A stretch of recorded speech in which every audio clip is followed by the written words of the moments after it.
part 4 of the prosecution's closing argument in the Diddy trial.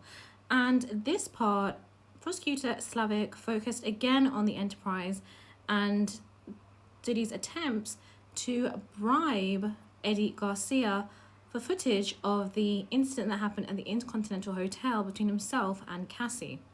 The prosecutor then moved into the trafficking of Jane and Cassie, starting with Jane, and said that their relationship, both Diddy and Jane's, was a classic case of love bombing.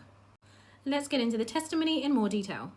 The closing argument picks up with the footage at the Intercontinental Hotel. Diddy did not want this footage to be released, and so he pays for the only copy.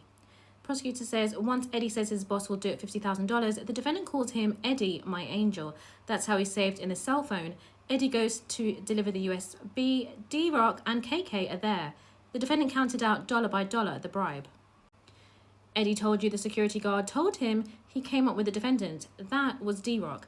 Eddie asked the defendant, what if Cassie calls the police? So the defendant knew. Eddie finds the ID of stand-in for Flores. NDAs are signed. Don't speak to anyone. Slavic also said that this incident shows that Diddy agreed to commit bribery and used his inner circle to get it done. She said it's a prime example of the workings of the enterprise, since the video showed the defendant's assault of Cassie during a freak-off, and members of the Combs enterprise did not stop at anything to make sure the video wouldn't fall into the hands of law enforcement. During closing, it's reported that Diddy has his chair pushed way back from the defense table and is looking around. Prosecutor continued, paying for silence is influencing testimony. In their opening, the defense suggested it was just about bad publicity. Then she moves on to trafficking. Police involvement would hurt him. The two are connected. The next racketeering predicate is trafficking. Defendants' inner circle assisted, whether they wanted to or not, threats, substances, lies, and illegal violence to make them have intimacy with escorts. This is not an attempt to criminalize dysfunctional relationships or personalize S behavior. They do not want to be intimate with strangers, while the defendant M. They were covered in oil and saw over and over again. We are not asking you to find that every hotel night or freak-off was trafficking, or even the majority. You only need to find the elements were met one time. One freak-off, that's it, he's guilty. But it was way more than once. Slavic then started with Jane.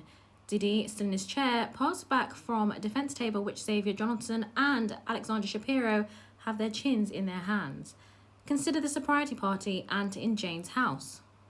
Let's start with the love bombing stage. Jane was head over heels. They traveled to the Caribbean. Dr. Hughes talked about this. She never met with any witness, but it was like she knew them. Love bombing is a tactic. He was grooming her.